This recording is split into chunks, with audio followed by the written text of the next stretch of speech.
In flowering plants during sexual reproduction, pollen grains that fall on the stigma germinate and form pollen tubes. A pollen tube carries two male nuclei and a vegetative nucleus. Many pollen tubes grow through the style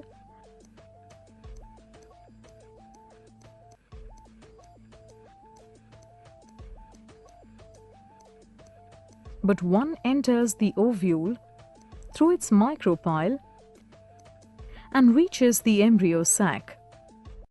On reaching the embryo sac, the pollen tube enters one of the synergids, then bursts and releases two male nuclei.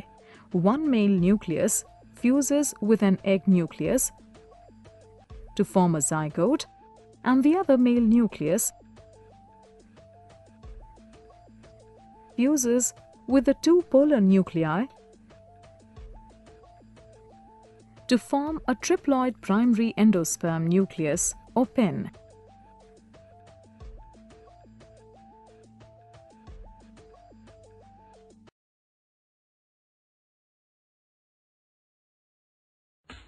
The moving belt carries the positive charge inside the holosphere. The high electric field created inside results in another corona discharge. It causes the positive ions to move towards the collector comb, while the negative ions neutralize the charge on the belt. In this process, the collector comb keeps collecting the charge, and as the net charge inside the hollow metallic sphere is zero, it transfers the positive charge to the outer surface.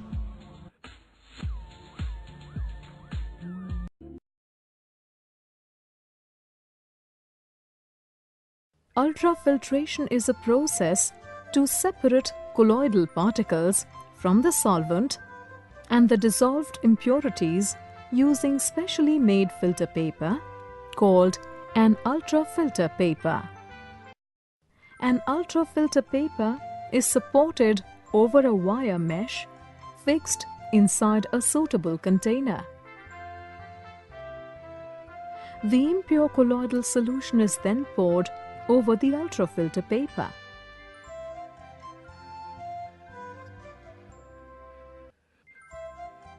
The dissolved impurities and the solvent particles pass through the ultrafilter paper.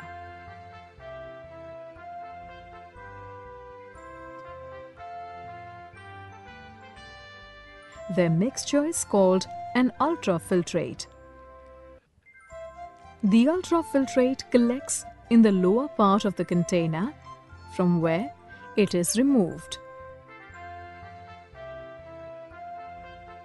The colloidal particles, in contrast, are retained on the ultrafilter paper.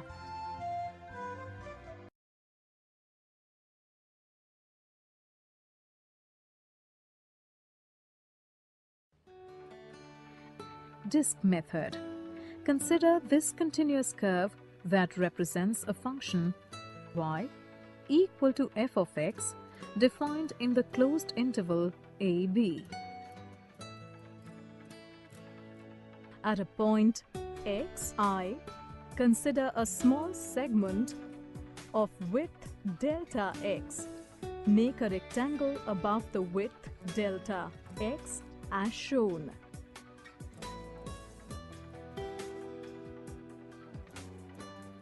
The length of the rectangle is approximately f of xi.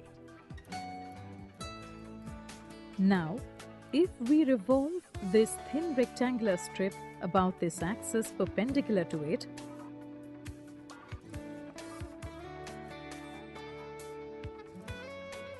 we get this disk. This disk is cylindrical, whose thickness is delta x.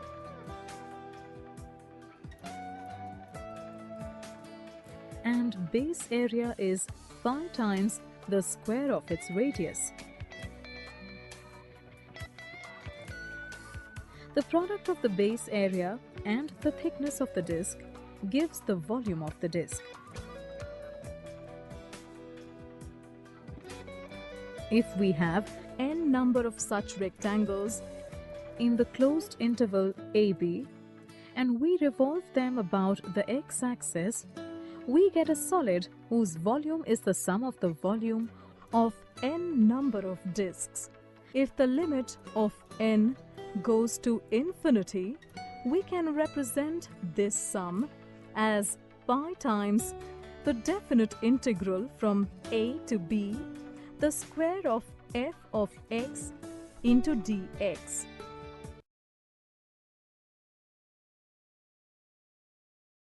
To begin the activity, place the box on the table and tie a string around it.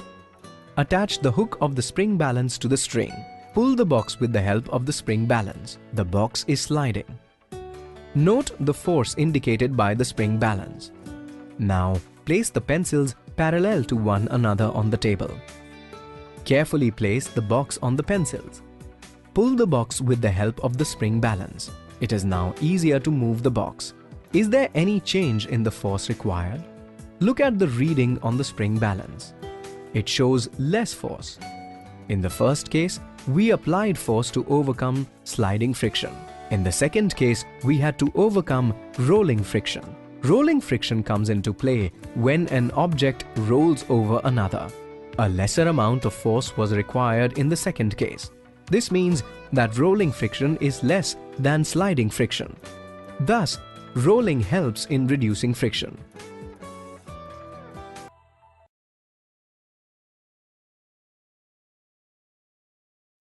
Draw horizontal lines along the length of the muscle fiber.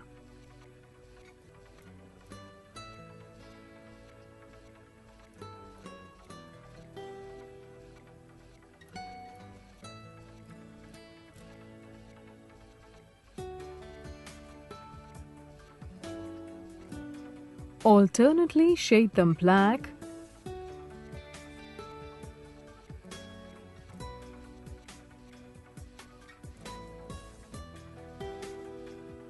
to represent the light and dark striations. Draw a single oval-shaped structure in the center of the muscle fiber and shade it black to mark the nucleus.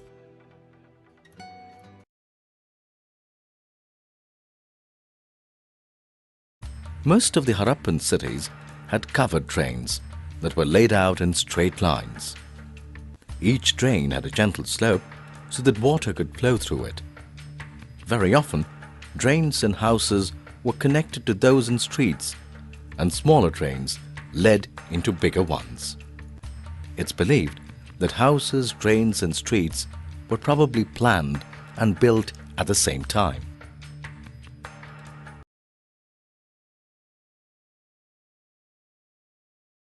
Every element in nature dances to a tune. The music of nature inspires every living and non-living thing.